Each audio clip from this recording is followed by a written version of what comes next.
For 50 years, the power of our computers has doubled every 2 years, thanks to a massive engineering miracle that is now nearing its end. In just a quarter century, the size of our smallest tech component has shrunk over 70 times. Today, that component, called a transistor, is only 30 atoms wide. And at that scale, physics simply stops working. This isn't just a manufacturing glitch, it's a solid wall that threatens to freeze everything: artificial intelligence, space technology, even the phone you're holding right now. But when the brilliant minds at tech giants like NVIDIA, Intel, and Apple ran out of solutions, their eyes turned to one secret location, a place almost no one knows about, but where every modern technological leap begins. This is where the devices of the future, the ones you'll be using in 10 or even 20 years, are being built. Get ready for a journey inside this hidden world. And hey, if you enjoy this deep dive into the secrets of the future, make sure to smash that like button and subscribe to the channel for more extraordinary content. Our story takes place in the quiet city of Leuven, Belgium, not Silicon Valley. This isn't your typical chip factory, it's a research hub called imec. This center operates in complete secrecy on technology that is 10 to 20 years ahead of our time. If you trace the roots of any advanced chip you use today, whether it's in a powerful graphics card or a smartphone processor, you'll find that its path doesn't lead to the shiny offices of Silicon Valley, but to these unassuming buildings. imec is the place where the physically impossible is turned into practical reality. For a decade, the hero of the chip world was a transistor known as FinFET. Imagine a silicon plate with a thin wall or fin rising from it and electrical currents passing through. This design was the driving force behind everything.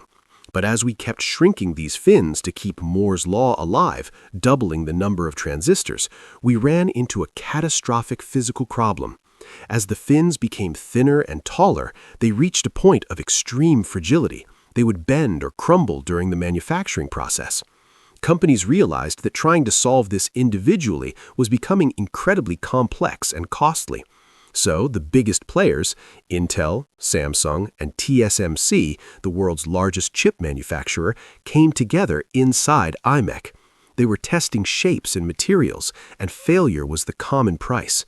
One wrong bet would mean delaying the entire industry for a decade. The savior arrived in the form of an extremely simple idea, which started with a sketch on a whiteboard. If the tall fin is collapsing, what if we just flipped it on its side? This concept became the second most important turning point in the history of chips. It gave birth to the gate-all-around transistor, or GAA. Instead of a single wall, engineers stacked thin sheets horizontally. This new horizontal arrangement was easier to build and support, and it completely eliminated the mechanical collapse of the FinFET. This design is now entering the newest devices, giving us a few more generations of progress.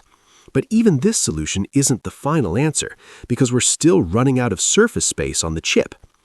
imec posed a critical question. If cities build skyscrapers to solve land shortages, why can't chips do the same? If we can't shrink on the surface level, we must build up. Stacking one transistor on top of another instantly doubles the density. This bold idea gave birth to complementary FET technology. For the first time, we started building chips with a true 3D structure. To witness this achievement, we had to step inside the clean room. It's a sterile environment where a single dust atom is enough to destroy a multi-million-dollar experiment. Our first tool was the scanning electron microscope, or SEM. Regular microscopes can't see transistors because they're 100 times smaller than a virus. Only a beam of electrons can reveal them. We saw the patterns begin to clearly emerge at 50,000 times magnification, then the metal connections at 150,000 times.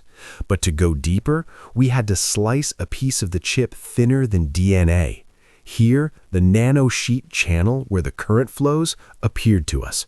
But the most astonishing thing was with the most powerful tool, the transmission electron microscope, or TEM, capable of 50 million times magnification.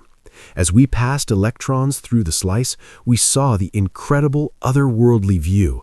We saw the two stacked transistors, the heart of CFT technology. At the final magnification, individual atoms appeared. The conductive channel was only 30 atoms thick. This is the physical limit of reality. This simple image we witnessed took 4 years of painstaking work to achieve, according to Serge Beismans, who led the CFT development. It's a journey that takes 18 to 20 years from the initial idea until the chip finally reaches the consumer's hand. Moore's law doesn't rely on design alone, but on the tools. That's why imec tests the world's newest and most expensive manufacturing equipment, like the EUV scanner, which costs over $250 million before companies even buy it. CFT technology might carry us until 2030, but after that, there's no clear roadmap. Performance must come from innovation at the entire system level, not just shrinking transistors.